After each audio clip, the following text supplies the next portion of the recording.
إن الله لا يهدي القوم الكافرين قل يا أهل الكتاب لستم على شيء حتى تقيموا التوراة والإنجيل وما أنزل إليكم من ربكم وليزيدن كثيرا منهم ما أنزل إليك من ربك طغيانا وكفرا فلا تأس على القوم الكافرين صدق الله مولانا العظيم. درود پڑھیں.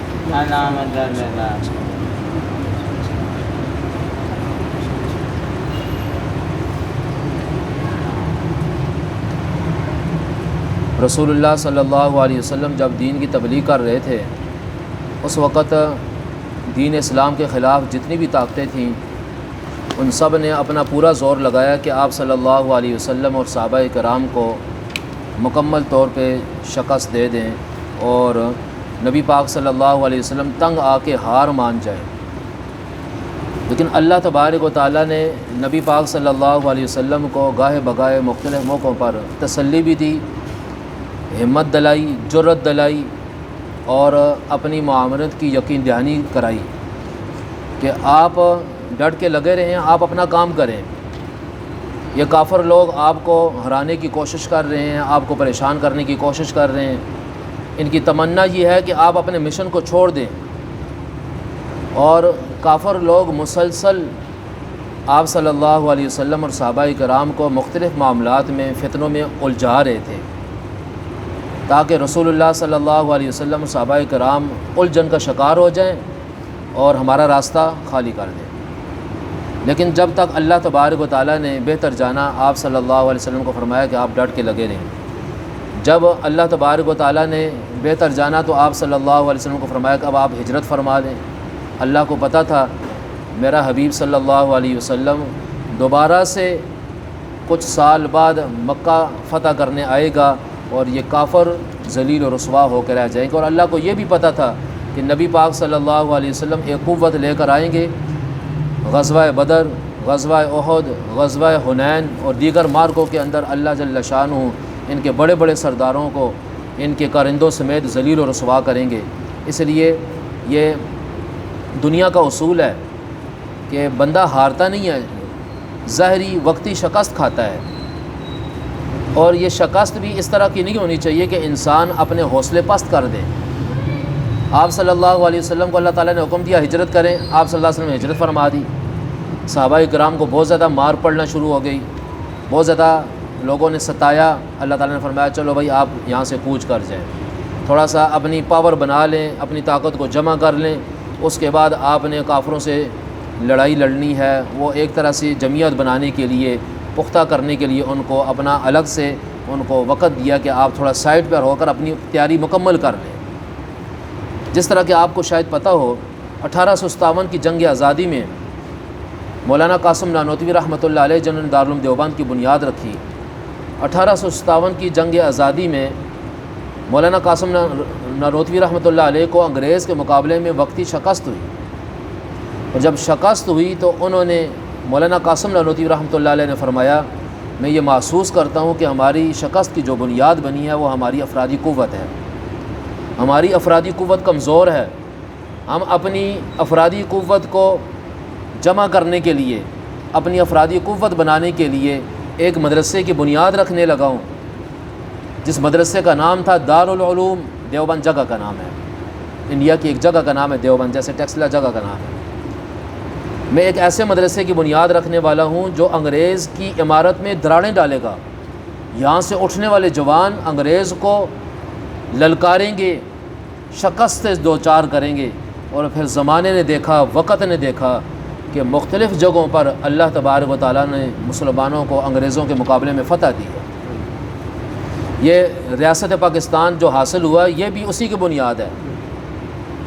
یہ جو پاکستان کا کیس لڑا گیا محمد علی جناح صاحب کی سرکردگی میں ان کو سامنے کیا گیا، لیکن پیچھے جو پاور تھی وہ علماء کرام کی تھی، طلباء دین کی تھی اور مذہبی طبقہ کی اور عام عوام الناس کی بھی تھی. لیکن زیادہ صلاحیت جو لگی ہے، جس میں زیادہ جو لیڈرانہ کردار ادا کیا ہے وہ علماء کرام نے ادا کیا ہے. قربانیاں دی ہیں، خود اپنی جان قربان کر کے یہ باور کرایا ہے کہ بھائی دین اسلام کے لیے کیسے قربانی دی جاتی ہے.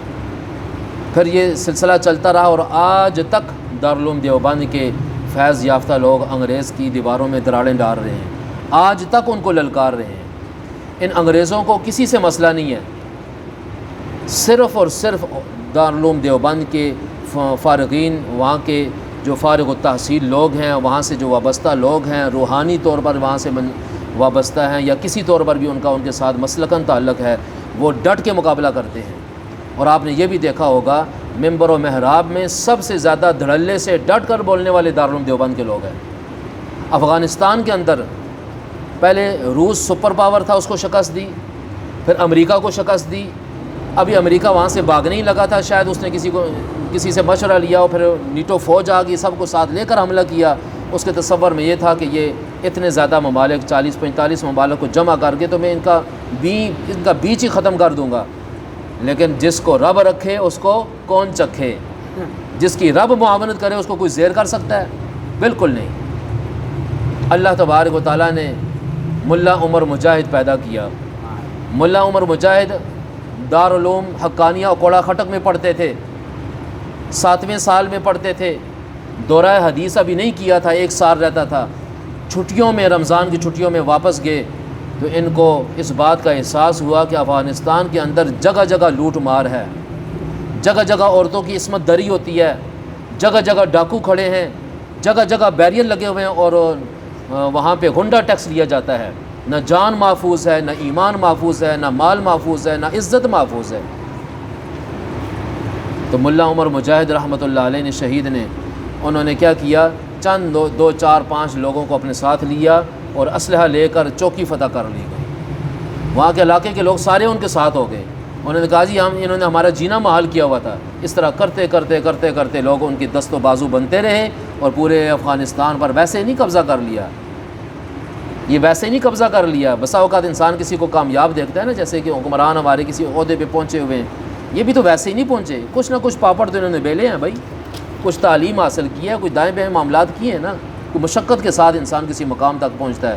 اب جا کر انہوں نے اپنا لوہا منوایا اور ایک وقت ایسا آیا کہ ایک عرب مجاہد ان کے پاس تھا، امریکہ نے کہا کہ وہ حوالے کر دو ورنہ افغانستان کو راکھ کا ڈھیر بنا دیں گے۔ انہوں نے فرمایا تم اس اسلامی مملکت کو پاش کر دو، ختم کر دو، ہم سب کو شہید کر دو، لیکن اسامہ بن لادن آپ کے حوالے نہیں کریں گے۔ یہ تو اسلام کے ساتھ بغاوت ہے، یہ تو بے وفائی ہے، یہ دھوکہ ہے کہ اپنے مہمان کو دشمن کے حوالے کر دیں۔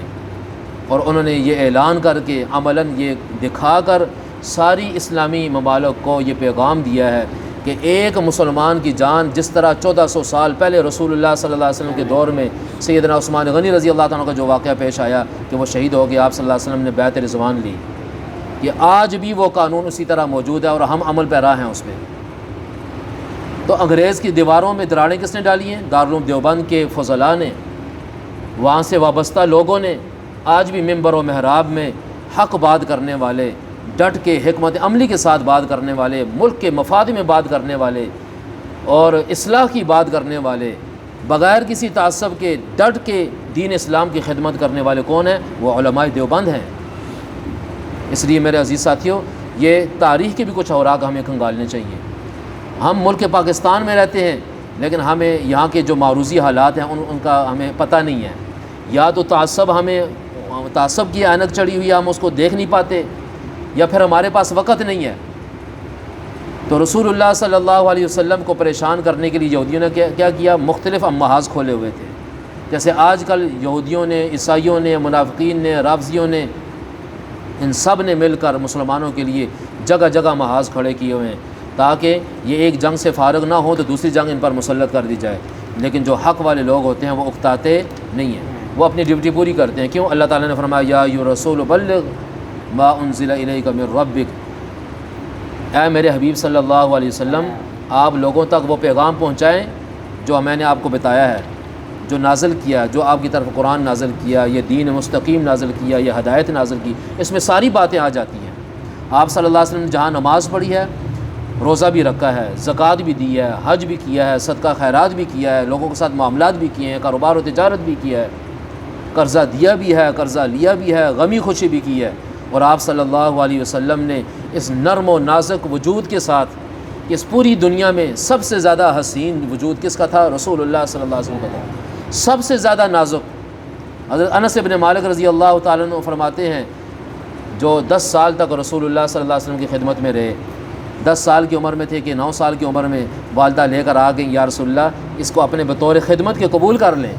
اب 9-10 سال کا بچہ کسی کے پاس لے جاؤ، بندے کو خود ہی ترس آتا ہے یار اس سے میں کیا خدمت دوں گا، لیکن رسول اللہ صلی اللہ علیہ وسلم کے اخلاق حسنہ اتنے بہترین تھے۔ انس رضی اللہ عنہ نے فرمایا کہ میں نے کبھی، مجھے رسول اللہ صلی اللہ علیہ وسلم نے کبھی بھی یہ نہیں کہا یہ کام کیوں کیا اور کیوں نہیں کیا، اور انہی کا یہ فرمان ہے کہ رسول اللہ صلی اللہ علیہ وسلم کے ہاتھ مبارک اتنے نرم تھے، نہ ہی میں نے باریک ریشم ایسا دیکھا نہ موٹا ریشم ایسا دیکھا۔ باریک ریشم انتہائی نفیس ہوتا ہے، موٹا ریشم جو بیٹھنے کے قابل آتا ہے، باریک ریشم جو پہننے کے قابل وہ استعمال ہوتا ہے۔ کہ آپ صلی اللہ علیہ وسلم کے ہاتھ مبارک اتنے نرم تھے کہ میں نے دنیا کا اتنا کوئی ریشم دیکھا ہی نہیں ہے، محسوس نہیں کیا اس کو، اتنے نرم ہاتھ۔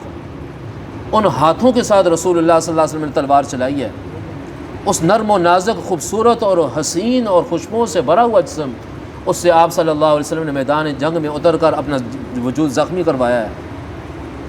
تو اللہ تبارک و تعالیٰ نے فرمایا اے میرے حبیب آپ پریشان نہ ہو، میں نے جو آپ کی ذمہ داری لگائی وہ آپ پوری کریں۔ وہ کیا ہے؟ جو چیزیں میں نے آپ کو سکھائی بتائی ہیں وہ لوگوں تک پہنچا دیں۔ اس لیے فرمایا کہ اگر کسی بندے کے پاس قرآن کی ایک آیت بھی ہے اس کو چاہیے کہ اس آیت کو لوگوں تک پہنچا دے۔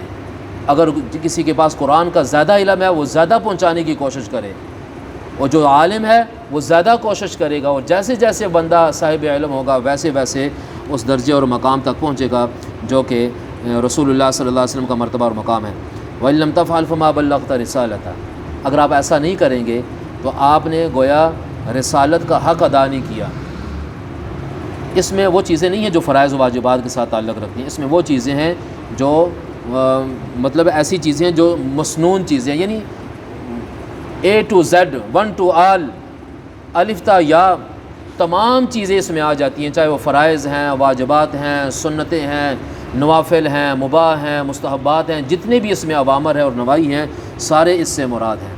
یہاں پر ایک بات یہ سمجھنی ہے کہ تمام انبیاء نے اپنی ذمہ داری کو پورا کیا، تمام انبیاء نے اپنے امتیوں سے کہا کہ ہم نے اپنی ذمہ داری پوری کی۔ خود رسول اللہ صلی اللہ علیہ وسلم نے خطبہ حجۃ الوداع کے موقع پہ صحابہ سے فرمایا کہ قیامت والے دن تم سے میرے بارے میں پوچھا جائے گا، تم میرے بارے میں کیا گواہی دو گے؟ سارے صحابہ نے یک زبان ہو کر کہا یا رسول اللہ ہم یہ گواہی دیں گے کہ آپ نے اپنا رسالت کا حق پورا ادا کیا۔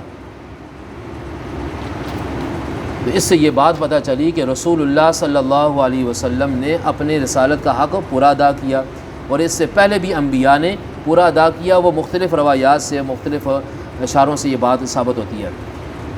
مولانا مودودی رحمۃ اللہ علیہ نے یہاں پر ایک کوتاہی کی ہے، انہوں نے یہ کوتاہی کی ہے، مولانا مودودی مرحوم نے مشہور آدمی ہیں، اسی وجہ سے ان پر زیادہ نکتہ چینی کی گئی کہ ایک تو وہ باقاعدہ طور پر مستند کسی ادارے میں بیٹھ کر انہوں نے علم حاصل نہیں کیا، جس کی وجہ سے شاید انہوں نے یہی وجہ بنی ان کی کوتاہی کی۔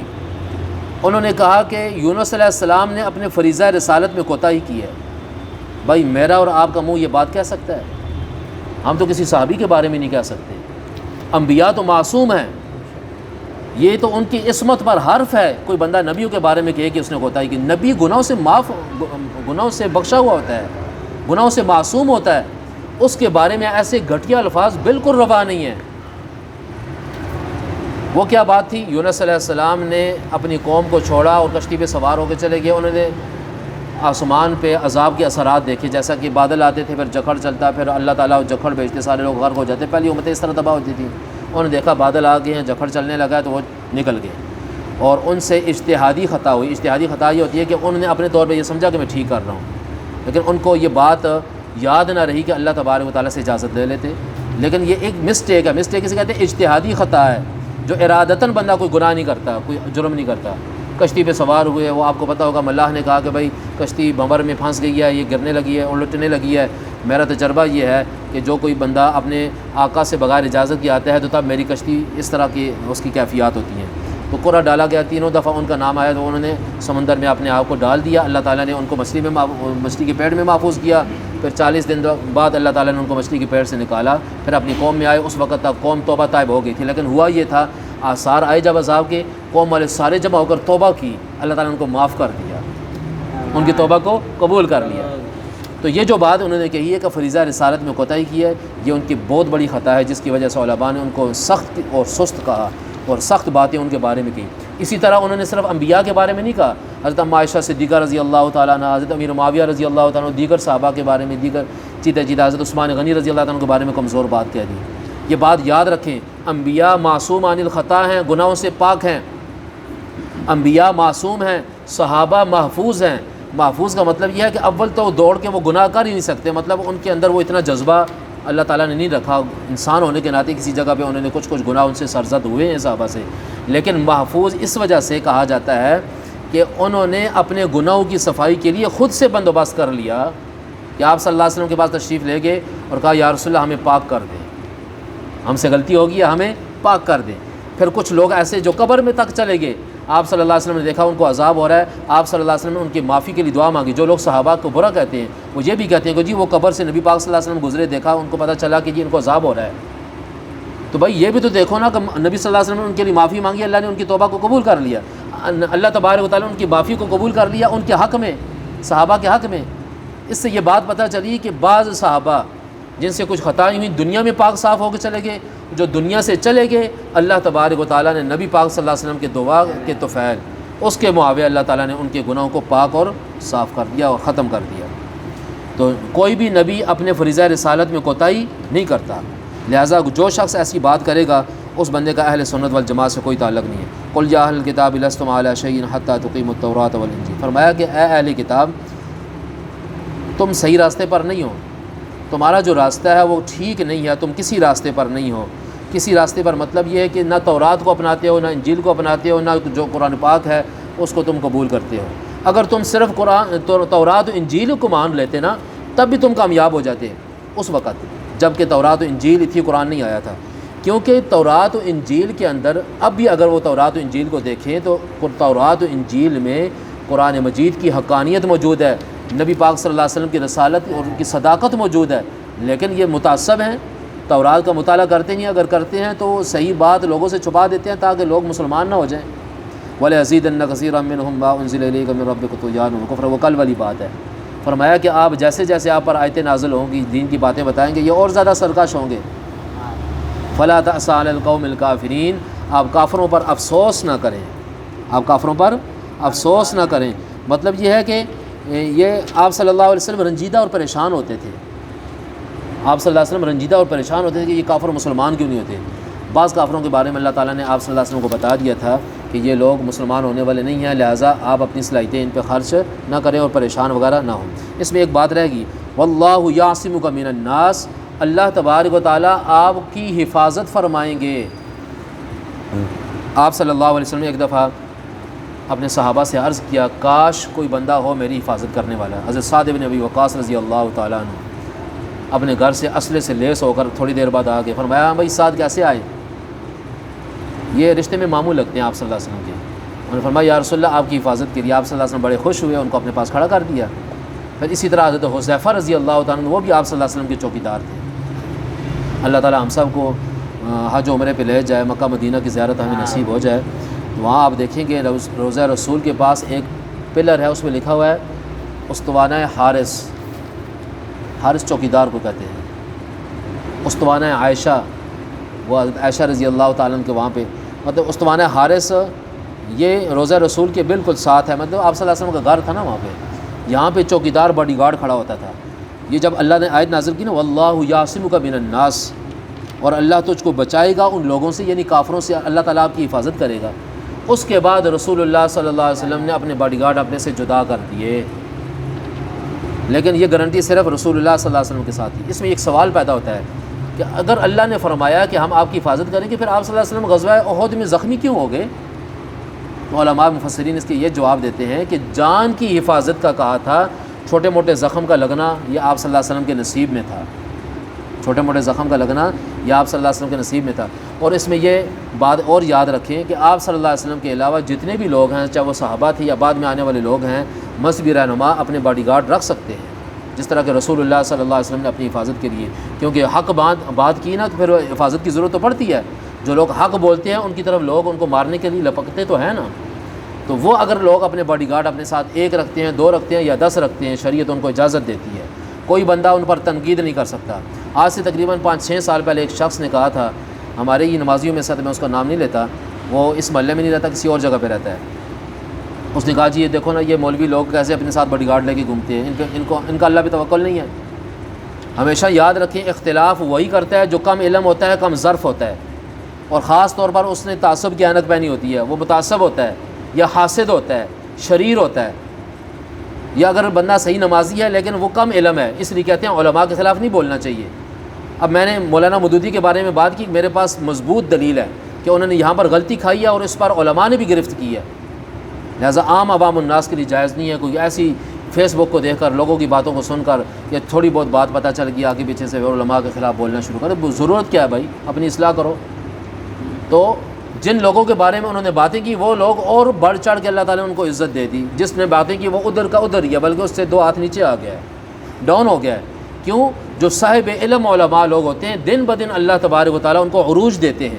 اس لیے آپ نے دیکھا ہوگا جو عالم بزرگ ہو جاتا ہے وہ اتنا ہی زیادہ فیملی کے لیے، محلے کے لیے، خاندان کے لیے، اہل علاقہ کے لیے اتنا ہی زیادہ پاک باز سمجھا جاتا ہے۔ یہ علماء کا خاص مقام ہے، عام عوام الناس کے لیے یہ نہیں ہوتا، بلکہ عام عوام الناس کے ساتھ ایسا ہوتا ہے اپنے گھر کے لوگ اس سے تنگ پڑ جاتے ہیں۔ اس لیے کہتے ہیں یا تو عالم بن جاؤ، یا طالب علم بن جاؤ، یا علماء طلباء کے خادم بن جاؤ، چوتھے نہ بنو، ان کے مخالف نہ بنو۔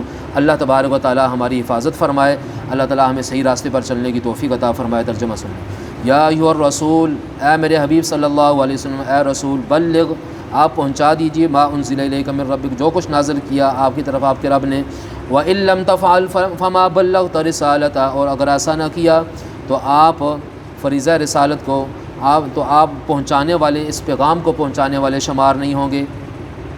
اگر ایک چیز میں بھی فرمایا، حالانکہ تبلیغ ایک جز ہے، اس کے باوجود اس کو کیا فرمایا، اس کے بارے میں کیوں گویا کہ آپ نے اس کو فریضہ رسالت کو ادا نہیں کیا، گویا مطلب یہ، حالانکہ آپ صلی اللہ علیہ وسلم نے ایسا کبھی نہیں کیا، لیکن ایک طرح سے پیغام دیا ہے۔ اللہ ہے نا بھائی، اللہ نے پیدا کیا، اللہ اور نبی آپس میں گفتگو کر سکتے ہیں، اللہ تعالیٰ اپنے نبی کو پابند کر سکتے ہیں۔